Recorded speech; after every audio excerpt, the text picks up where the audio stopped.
Vuole iniziare l'anno nuovo come ha concluso il precedente, la capolista San Marco a Semini 80 che affronta La Palma Monte Urpinu nel match di cartello della 14ª giornata del campionato di promozione regionale Girone A. Cenno d'intesa e allora si parte, inizia questa sfida. Arriva il fischio arbitrale, tutto pronto, andrà Meloni a calciare con il mancino, la traiettoria abbastanza interessante da parte di Meloni, la palla non si abbassa però.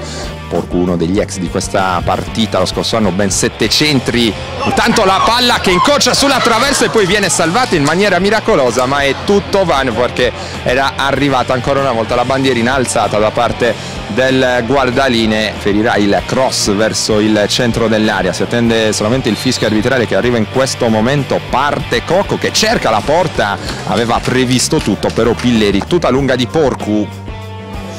Arriva Fanni, prova a calciare in diagonale, in due tempi Sanna ancora in possesso del pallone, interessante in verticale, Sirigu perde il contrasto, il pallone è buono per Sarigu e arriva l'ottimo intervento da parte di Daddi che neutralizza la conclusione del giocatore avversario. Sembra voler intensificare la ricerca del gol, il pallone è buono per Farci, Daddi a gran voce sistema la posizione dei propri compagni, il pallone a spiovere che rimane lì, è il vantaggio La Palma al 38esimo del primo tempo con Nepitella.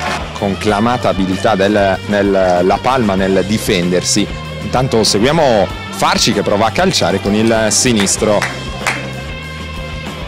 Tocco morbido per la battuta in diagonale ancora una volta da parte di Sarigu, il pallone che attraversa tutto lo specchio della porta, Daddi non interviene ma al momento soccombe per una rete a 0 contro La Palma Monte Urpinu che ruba subito un pallone, attenzione Daddi che rischia di trascinarsi la sfera oltre la linea di porta, via contrasto Tosi, attenzione a Ligas che aveva un buon pallone sul destro, ha provato a beffare Daddi, attenzione a Fanni, dialoga bene con Cordedo, il pallone sul sinistro, allarga in direzione di Matteo Tosi, in aria Tosi cade e arriva l'ammonizione per simulazione probabilmente ai danni del giocatore della San Marco.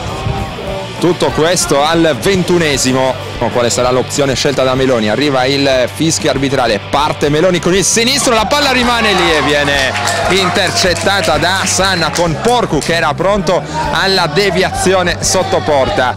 Fischio arbitrale, parte Fanni, il pallone che si abbassa e c'è l'intervento da parte di Sanna. La Palma in avanti, attenzione alla rapidità di Siddu in area, Siddu davanti a Daddi, grande intervento in uscita, poi il pallone che termina oltre la linea di fondo. Meloni riesce a toccare verso Matteo Tosi, l'imbucata per Fanni, attenzione a Fanni, dentro per Mastromarino, il tiro e il grande intervento da parte di Sanna che salva il risultato. Ora mancano un po' anche le energie, allora arriva un'occasione per Siddu che però si addormenta letteralmente sul pallone anziché calciare. Finisce qui allora, prima sconfitta in campionato per la San Marco a Semini 80 che perde di misura contro un ottimo La Palma Monte Urpinu, decide la rete al 38esimo del primo tempo da parte di Nepitella.